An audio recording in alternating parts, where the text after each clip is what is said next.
सुप्रभात। महात्मा श्याम बिहारी लाल जी की शिक्षाएं, यह हमारी आज की आध्यात्मिक चर्चा का विषय। महात्मा श्याम बिहारी लाल जी की शिक्षाएं।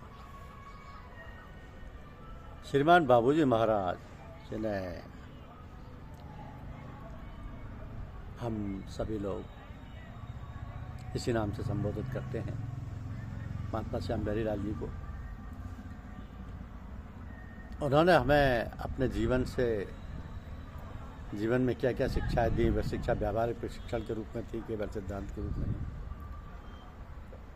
तो सिद्धांत ज्ञान में तो हम सब लोग होशियार हैं, खूब जानते हैं और दूसरों की बड़ी लंबी लंबी बातें बताते हैं, किंतु व्यवहार में अथवा आचरण में नहीं उतार पाते, अतः उनका कोई महत्व नहीं।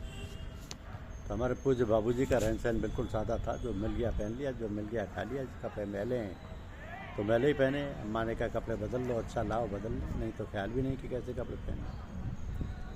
हजामत बढ़ रही है, कोई ख्याल नहीं। रोज़ मुंह धोते हैं, मुंह पर हाथ फिराते हैं, मगर बालों का कोई ख्याल नहीं। नाई बुलवाया गया, आपसे कहा नाई आया, बाल बनवा लीजिए। अच्छा भाई बनवा लीजिए, बैठे अपनी मस्ती में। न जाने कहाँ की सैर हो रही है, न जाने किस भाई का हालचाल देख रहे हैं, या किस मुसीबत ज़दा की मुसीबत दूर करने में व्यस्त हैं। क्या समझें उस राज को जब तक सूक्ष्म दृष्टि ना हो, दिव्य दृष्टि ना हो, अंतर हृदय भावनाओं को पढ़ना ना जानते हो, मन के पढ़ने का अभ्यास ना हो। वह तो बैठे रहते हैं खोए हुए से विचार में, भाग भंगिमाओं में सब जाहिर होता था कि किसी गहरे गंभीर विचार में निमग्न है। ऐसा हर समय लोग महसूस करते थे, लेकिन केवल यही बात नहीं थी, बल्कि हम लोगों की देखभाल नरक परख में भली भांति किया करते थे।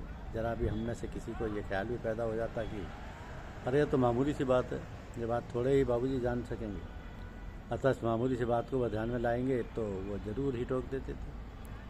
ऐसा प्राय हम लोगों के साथ हुआ करता था, मेरे साथ तो कई बार हुआ। इसका कारण है आखिर ऐसे महापुरुषों को हमारी छोटी छोटी बातों की क्यों परवाह रहती है, जबकि उनके पास बहुत बड़े बड़े मसले और समस्याएं सुलझाने के लिए रहती थी। घर गृहस्थी के ना जाने क्या क्या बवाल लगे रहते थे। परिवार बड़ा होने के कारण कोई बीमार है, कोई परेशान है, तो कहीं शादी है, कहीं गर्मी है, आदि आदि। इन सब बड़ी जिम्मेदारियों के होते हुए भी और उन सबसे निपटते देखते भालते थे, तो हम लोगों की तरह दो चार वहाँ बराबर टिके रहते थे। उनकी तथा दूर दराज के भाइयों की छोटी से छोटी तकलीफ भी उन्हें रोशन हो जाती थी। तत्काल वे पूछने लगते, भाई क्यों परेशान हो? उनके पूछते ही परेशानी दूर हो जाती। इसका कारण यह कि आदमी की बड़ी बड़ी बातों को, चाहे वह अच्छाइयाँ हों या बुराइयाँ हों, वे ख्याल रखते थे और उनके प्रति थोड़ा बहुत जागरूक तथा सावधान रहकर बचाने की कोशिश करते थे। मगर मामूली बातों में, रहन सहन की छोटी छोटी बातों को हम महत्व ना देकर उनकी ओर हम लापरवाही बरतते थे। सोचते हैं कि अरे ये तो ऐसी छोटी बात है, चलो कोई बात नहीं, मगर ये नहीं सोचते कि आखिर इन छोटी छोटी बातों का दिल दिमाग पर क्या असर होता है, दूसरों पर क्या असर होता है। जब हम छोटी छोटी बातों को ही नहीं संभाल सकते, ठीक नहीं कर सकते, तो फिर बड़ी बड़ी बातों को कैसे संभाल सकते हैं। जैसे कोई पाई और पैसों की कदर ना करे, रुपयों की कदर करे और उसको महत्व दे।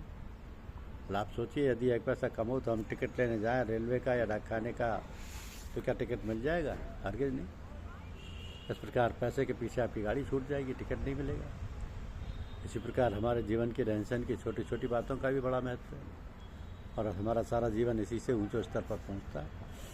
इसी कारण जो महान आत्माएँ हैं, महात्मा हैं, विचारशील हैं, वह किसी से मिलते हैं, कहीं आते जाते हैं, तो साधारण सी बातों को बड़ी गौर से नोट करते हैं और समझते हैं कि एक ऐसा आदमी।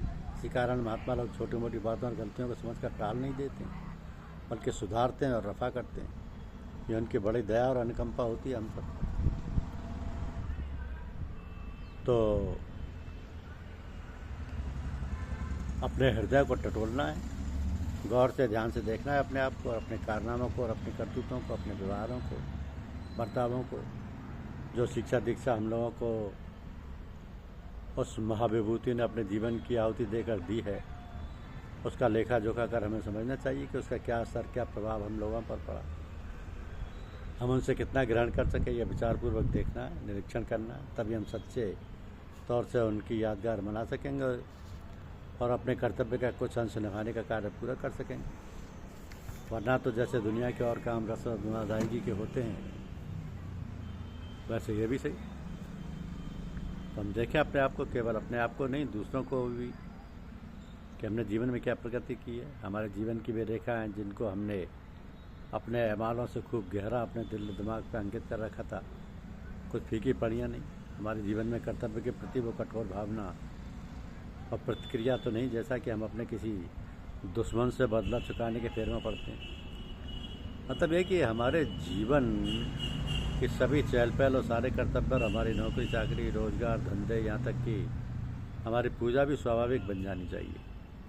जैसे हमारा खाना खाते समय हाथ और मुंह काम करते हैं, वैसे ही सब कुछ सहज होना चाहिए। जरा भी जोर जबर नहीं करना पड़े, ना कोई मेहनत और परेशानी हो मालूम। इसके प्रतिकूल यदि कोई ऐसी चीज़ है जो हमें पसंद नहीं है या जिसको हम जानते हैं कि वह विषैली है अथवा हमारी रुचि के खिलाफ है,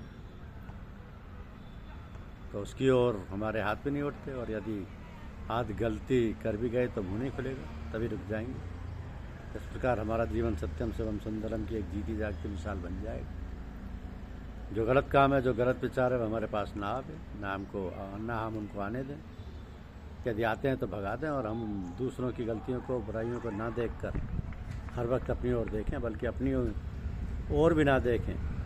बरक से इसके अपने इष्टदेव की याद में इतने तन में रहें कि हमें गलतियां देखने का मौका ही ना मिले, और हमारे दैनिक जीवन के सारे क्रियाकलाप और साधारण ढंग से होते चले जाएं।